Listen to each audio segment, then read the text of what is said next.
and welcome everybody to Media Publishing and Distribution. Welcome to, looks like Paul's the only one here right now, but anybody else that might be checking this out later in the archives.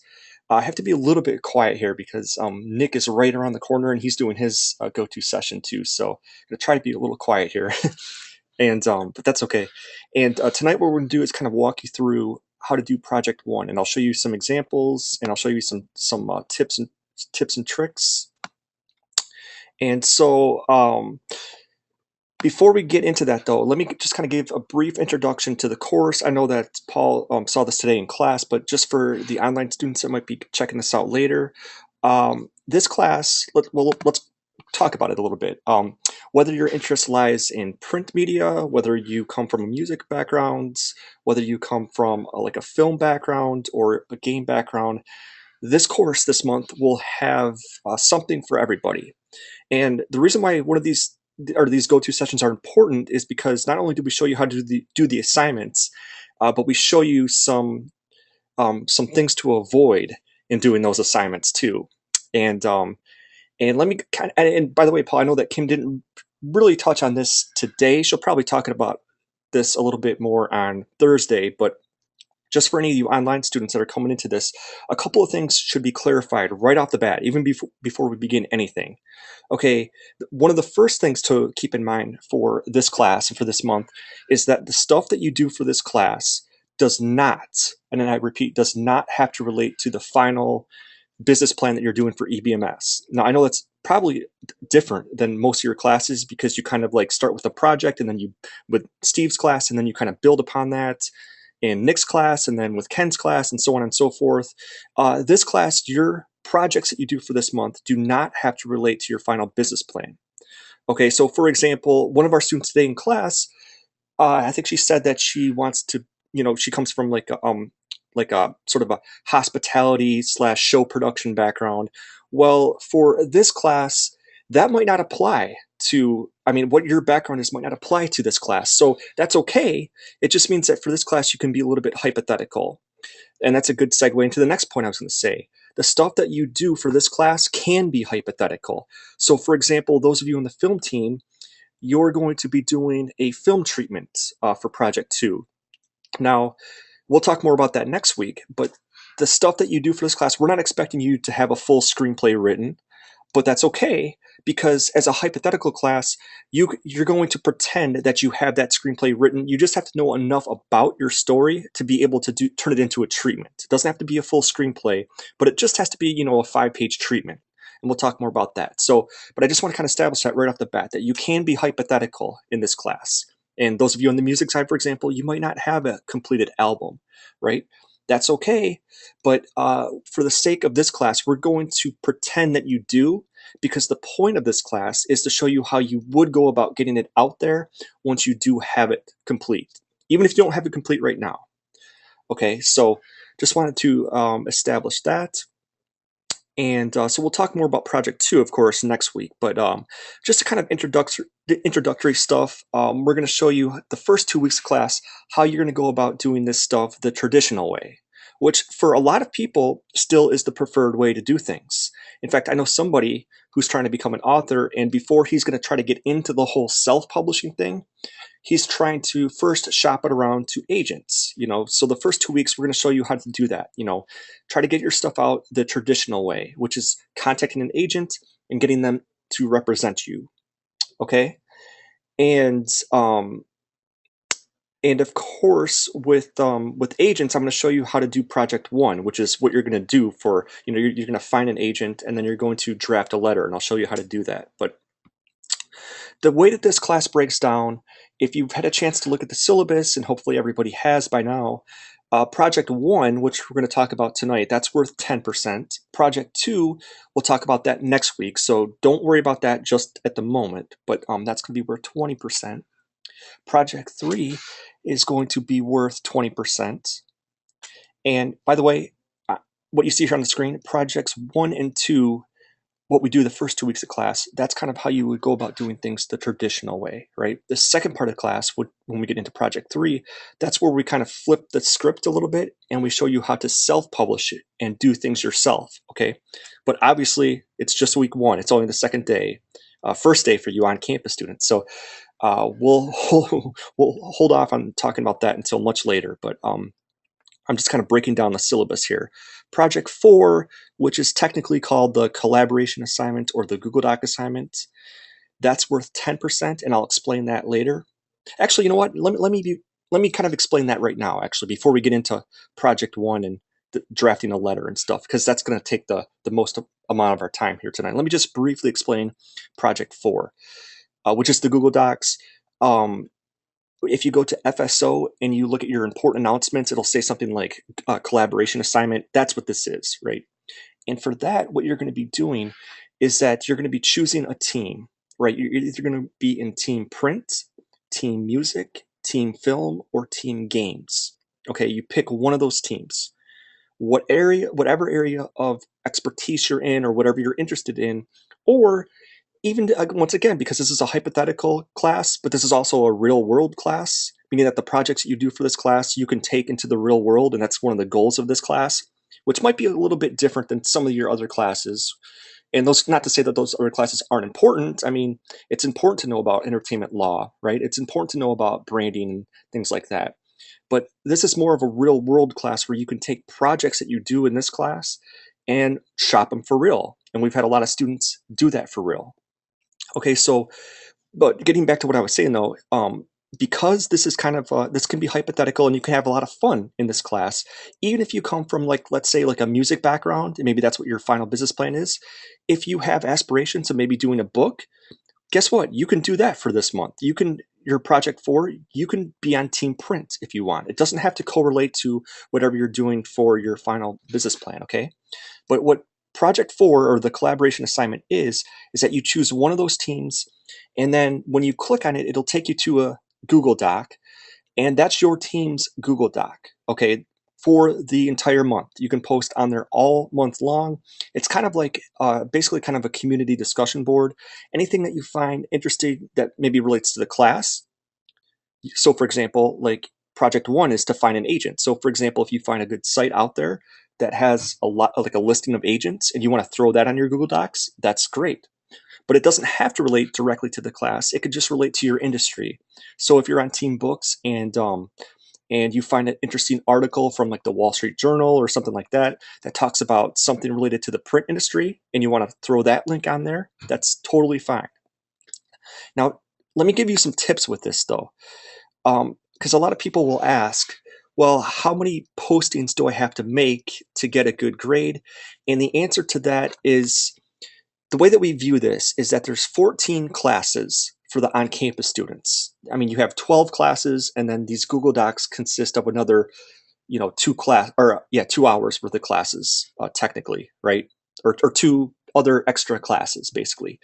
So, and if you were here like maybe a year ago, there used to actually be 14 classes. They got rid of 2 of them, and instead they replaced them with these mandatory go-to sessions. But basically, though, we kind of view it as there's 14 classes. So if you can have on average 1 posting per class, then you're doing good. So that would be 14 postings. That's pretty good. Okay.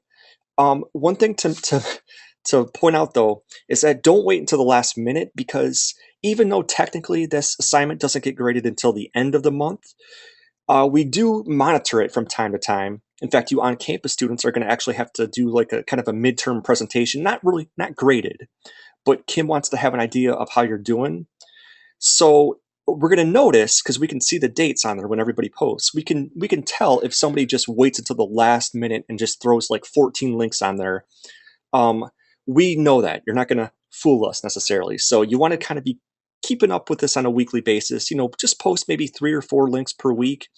Another tip on that though is try not to just post like links. In fact, you know what? While I'm thinking about it here, let me just go ahead and show you what this looks like.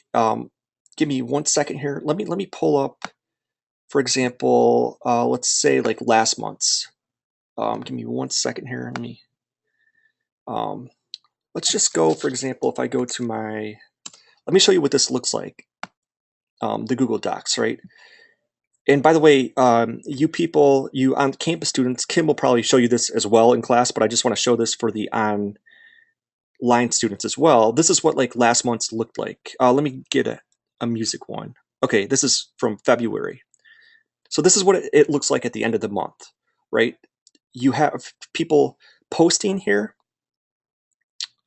and you always want to make sure to sign your name.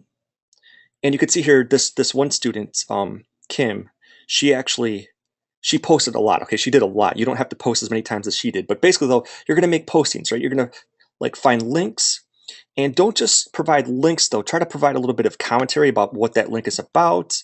And once again, this is what it looks like at the end of the month, right? You have people posting. It's kind of like a discussion board, basically, right? Anything, any resource at your team that you think that they might find interesting or helpful, feel free to post it, right? And so like this one, it goes on. This is what it's going to look like at the end of the month, right? Now this is like now I know that you on-campus students, there's only 5 of you, right? And actually nobody is in team music. So, but I mean, this is a class, this online class had about maybe 20 people in it, and probably about 8 or 9 of them were on team music, right? So they're going to end up having like close to hundreds, over 100 postings, right? So yours is not going to obviously be that much but those of you that are online, maybe there are 10 online students, so maybe yours will go on this long. But you get the idea here, right? You're just making postings, you're finding links, and you say, here's a link to this. I think it might be interesting. And so that's kind of what the Google Docs will look like, right? So those are just some tips for that. Don't wait until the last minute. And of course, don't neglect the assignment altogether, which occasionally does happen, unfortunately, right?